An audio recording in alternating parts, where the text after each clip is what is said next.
Caught smoking women's cigarette. I'll never forget the first time I met the woman who changed my life. I was a paperboy and frequently would stop at a mini-mart on my route to get change and a soda. On one of my visits, I noticed an ashtray next to the register containing a smoldering More 120 cigarette. I already had a smoking fetish, and looking at the long brown cigarette with a red lipstick stain, with a trail of smoke extending to the ceiling, sent a rush through my body. As I placed my soda on the counter, a full-figured 50-something woman walked behind the counter. She had long salt and pepper-colored hair hanging free to her shoulders, and dark brown eyes made quite small-looking by her thick faux tortoise-shell horn-rimmed glasses. She wore a sleeveless white cotton shell top thin enough to reveal her black bra and tight black polyester stretch pants that flared at the ankles. On her feet were black sensible 1.5-inch cork wedged sandals. Her lovely oval nails were 2 inches long and painted a fiery red. Big gold hoops swung from her ears, a gold necklace, several bracelets on each wrist along with a ring on almost every finger were her accessories. When she got to the register, she picked up the cigarette, took a drag, blew a plume of smoke, then placed the cigarette back down. I noticed she hadn't flicked the ash, which was now quite long on the extra-length cigarette. I really couldn't take my eyes off of it, but managed when she asked for my money. I couldn't stop my hand from shaking as I handed her my money. For some reason, I was both attracted to and intimidated by this older woman. Leaving the store, I was beside myself with excitement and for the life of me couldn't explain the attraction. Here I was, an 18-year-old high school senior and befuddled by an older woman. I thought I was pretty normal and didn't understand this strange attraction. Yes, watching a woman smoking was always a turn, but dang, she was old enough to be my grandmother. When I got home, I took out the pack of Kent Golden Lights 100s I had stolen from my mom's carton in the refrigerator. I had had my first ever cigarette 6 days ago, and now the pack was practically empty. I just knew I had to go and purchase my first pack from the enchantress I had seen today, the More 120s goddess. I had always had my heart set on making my first pack of Virginia Slims. They're so sexy. Yet, the thought of getting a pack of those More 120s and thinking about that hot mama from the mini-mart store played on my mind. I went to the store the next day and the goddess was there again, wearing a similar sexy outfit and smoking another More 120. I was literally shaking as I asked for a pack of Virginia Slims. If Mr. Monroe, the old clerk she replaced, had been there, I never would have been able to do this. I expected an interrogation as this was my first time buying cigarettes and I got one.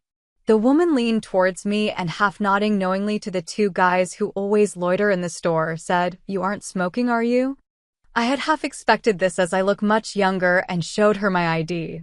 She asked what brand I wanted as she handed my ID back. Knowing I was going to buy Virginia Slims, I figured whoever sold them to me would guess they were for my mother. The thought that she thought I was the type of person who would smoke Virginia Slims excited me further. To make sure I got my cigarettes, I blurted out, not very convincingly, "They're for my mom." I quickly paid for the pack and left the store. At home, I was beside myself with anticipation over finally smoking Virginia Slims that I had actually bought myself. I dragged on the cigarette before lighting it, and when I did light it, it was total nirvana. I had that pack gone in 2 days. I stopped at the store again, planning to buy another pack of Virginia Slims. When I walked in, the woman was smoking her More 120s, and I was overwhelmed. I had to take a deep breath before I asked for a pack of More 120s. It was just then that I realized the jeopardy I had placed myself in. The woman knew from my previous lie that my mom smoked Virginia Slims. So who would she think the More 120s were for? Would she ask? "Which kind, hon?" she asked. "The regular," I replied, pointing to the red pack. As soon as I said that, she exclaimed excitedly, "Same as I smoke." Handing me the pack, she started talking about how she loved smoking her More 120s. It seemed to me that she was talking to me in the same way 2 women might discuss smoking. I was so excited as I left the store. I ran home and lit up the long, slender, brown cigarette and was enchanted. The thought that the woman might consider me a fellow more 120 smoker got me so excited that I had to masturbate. I decided right then and there that I would present myself as a more 120 smoker to people whenever possible. I know it was a crazy idea and that I wouldn't actually go through with it. No man smokes these feminine cigarettes, at least not in public. Besides, I had to be careful as I couldn't let anyone see me who might tell my mom or friends or their friends. So I got in the habit of putting my pack of more 120s and lighter in my shirt pocket when I collected newspaper money from certain safe people on my route. Generally, these were older women, but sometimes I took a chance with some older men. I never got a comment, but I did take notice at some bulging eyes when I would fish for change and lean down, exposing my cigarettes to them even more. The last stop on my route every day was several apartments over a laundromat. This was right across the street from the mini-mart store. I had 3 customers there, 2 senior women and an older man who always sat at his table near the window with his door open to the hallway. Usually, I left the papers in the customers' mail slots, but one day, feeling quite brash, I placed my more 120s and lighter in my pocket and headed to the guy's apartment to give him his paper personally. I got an adrenaline rush wondering what a man would say or do when he noticed I was smoking a woman's cigarette. He was sitting there smoking Salem 100s when I walked into the doorway and knocked. "Is it time to collect already?" he asked. I told him I'd thought he'd appreciate getting the paper without having to walk down the stairs. He seemed pleased by my kindness and invited me in for a glass of iced tea. This was my big chance and I took it.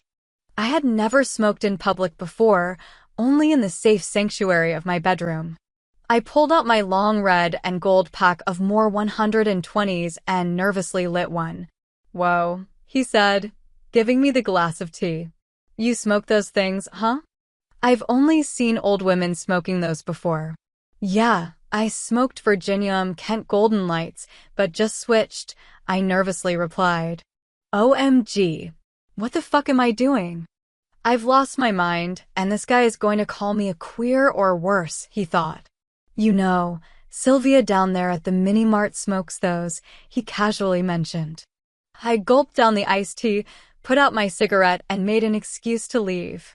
OMG. He knows her and he'll undoubtedly tell her, and she might tell my mom. I assumed she already knew I smoked since I bought the more 120s, but, God. If my mom found out I would be in major trouble, plus I would be beyond embarrassed for smoking a woman's brand of cigarettes. I thought, running out of the apartment. I had no choice but to give the man his paper personally the next day.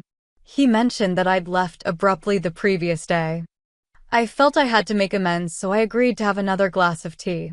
I didn't have my more 120s in my pocket, but I knew I had to keep up appearances, so I fished them from my newspaper bag and lit one.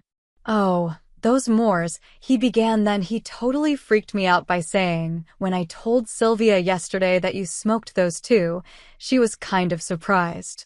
She said she thought you were buying them for your mom or aunt or something when she sold you a pack a few days ago."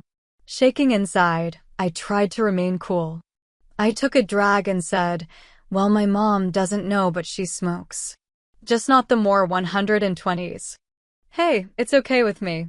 In fact, how about going down to the store and getting me a pack of Salem 100s and get yourself another pack of those mores," he said, fishing in his pocket for some money. I had no choice but to go to the mini-mart since any other store selling cigarettes was too far away and the man would grow suspicious. My only hope was that Sylvia wasn't working today, but there she was behind the counter in her full glory, smoking. I meekly went to the counter and asked for a pack of Salem 100s and more 120s. "Those for John?" she asked, indicating my route customer. "Yeah," I tried to sound casual, but it came out more like a squeak. "Okay," she said, placing the Salem 100s on the counter.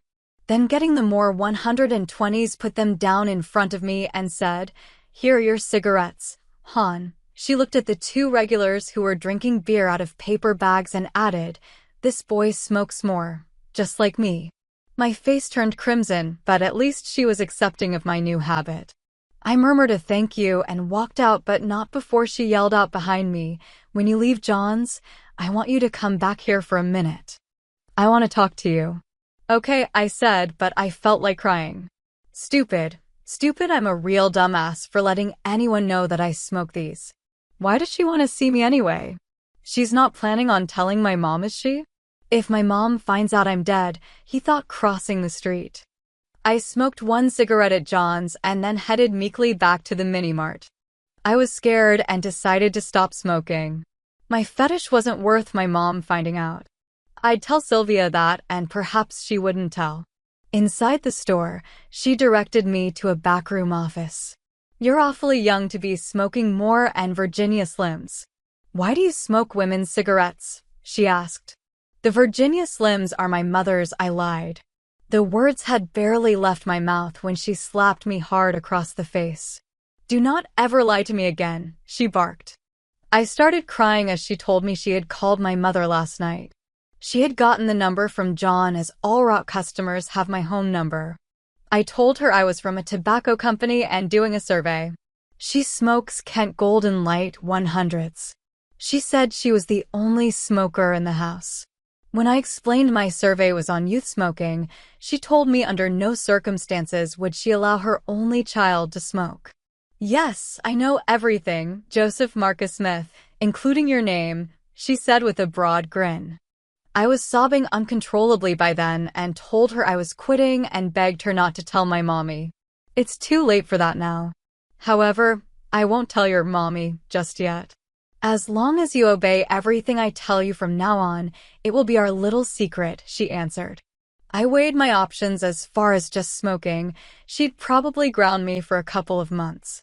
However, finding out I smoked women's brands was far too humiliating for me to explain, and I knew she'd get it out of me. I'd never be able to live that down, so I agreed to obey Sylvia. Sobbing, I pleaded, Please, yo, you have to promise not to tell my mommy." Sylvia pulled a more 120 from the pack on her desk and gave it to me along with a light. Lighting one up for herself, she asked, "So why do you smoke women's cigarettes, Joey?" Taking a great drag on my cigarette, I exhaled and said, "I just think they're sexy." "Sexy, huh?"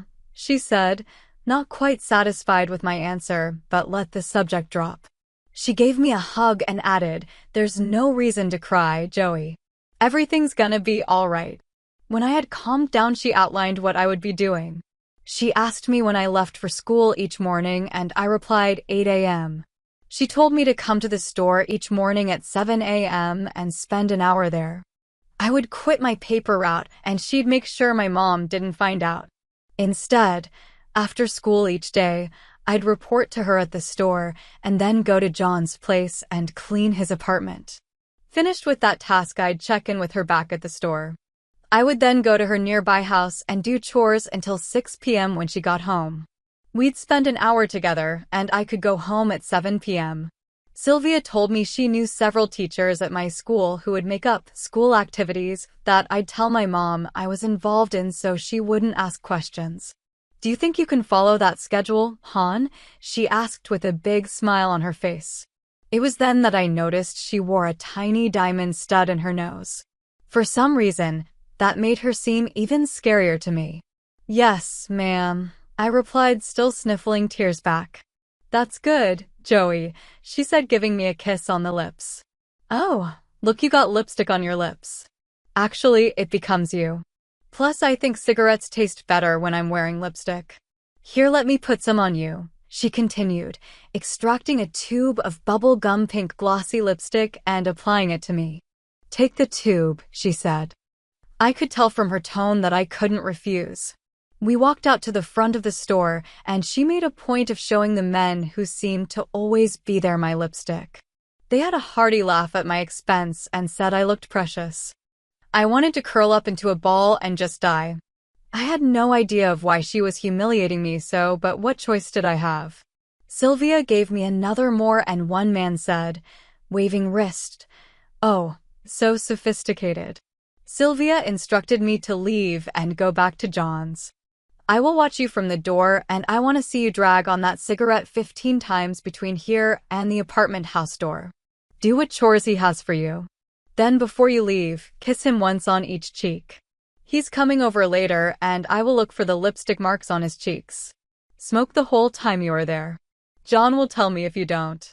Also, whenever you are outside, you will not hide your cigarettes in a pocket or pants. Clutch your pack and lighter in your hand, and always hold your cigarette aloft. If you're going to smoke women's cigarettes, you will smoke with the style of a woman. Now off you go. As I left the shop, a younger, sexy woman from my route was walking in. No doubt to grab a pack of her Marlboro Gold 100s. I knew she smoked. As I approached her, she recognized me and said, "Hi." Then, taking note of my lipstick, the daintily held more 120 I was smoking, and the 2 packs clutched in my other hand, she exclaimed in shock, "Oh my God."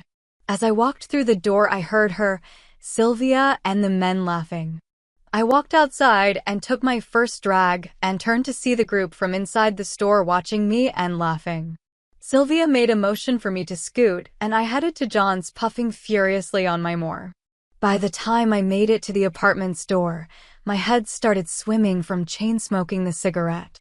I went up to John's and put it out in his ashtray on the table. John stood up and hugged me. "Welcome back," he said.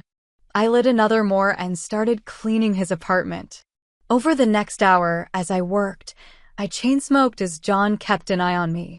When the apartment finally passed his inspection, I was allowed to leave, but not before kissing him on the cheeks. He told me to go back to Sylvia and to smoke the same way I did when I came from the mini-mart. Inside, Sylvia took me into the back room again. She placed 2 nicotine patches on my upper arm and then taped over them with medical tape. She took a thick black marker and wrote, "More 120s, half on the tape and half on my arm." "That's so you won't remove it," she said before I could ask. She quickly covered that with an ace bandage. As we smoked, she gave me a packet of gum, telling me it was Nicorette gum, and I should chew it when I wanted a cigarette tonight.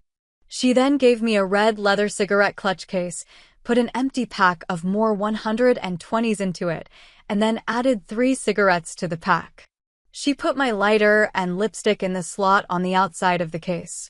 She said I could smoke one on the way home, one tonight before bed, and one in the morning. In fact, she insisted on it, saying she wanted to see 3 lipstick-stained more 120s butts in the morning. She gave me a hug and kiss, then patted my fanny, told me she'd see me at 7 a.m. sharp. As I walked out of the store, she yelled out to me, "Start telling your mom you want to get both of your ears pierced. Really work on her, because Saturday I'm taking you to get it done either way." I carefully made my way home, furiously smoking. The last thing I wanted was for any of my friends, or worse yet, my mom's friends, seeing me smoking, and more importantly, the way I was smoking. When I finished, I ground it out on the sidewalk and put the lipstick-stained butt in my pocket to save for Sylvia. Wiping off the lipstick, I nervously put 2 pieces of the gum in my mouth and chewed like crazy. Not for the last time, I worried about how I had let something as simple as smoking get me into so much trouble. I was afraid of Sylvia and terrified at what she was making me do. I was in too deep now to see a way out. If I only gone to Mom and confessed I was smoking, everything would be fine now. I could never explain why I was wearing lipstick, smoking with feminine mannerisms, and quitting my paper route. At home, I told Mom of my new after-school activities, and she seemed pleased that I was getting more involved in high school. All evening, I longed for a cigarette, and finally at bedtime, reached for my second of the 3 more 120 Sylvia had allowed me. As I lit up, I realized I had forgotten my lipstick and put it on. I totally enjoyed having a cigarette again. After finishing it, fell asleep, forgetting to remove the lipstick. That night, I dreamed that Sylvia and I were in her kitchen chit-chatting and gossiping as we smoked. My lips were puffed up, filling most of my face and glistening in a vivid hot pink lipstick. There were gigantic gold hoops hanging from my earlobes.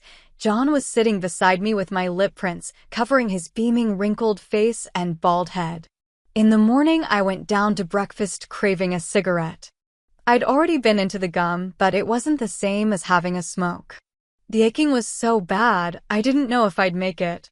Compounding my need was the fact that Mom was at the table enjoying her Kent Golden Lights 100s and coffee.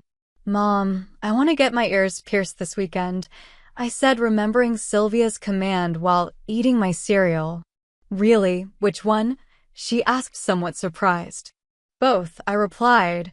Both, she exclaimed, obviously upset. She suddenly calmed down, a look of sad resignation on her face, added, okay, then. I guess that's the style now for guys, too. T. Aching a sly, long drag on her cigarette and holding it aloft, she said, do you want to explain why there's lipstick smeared across your face?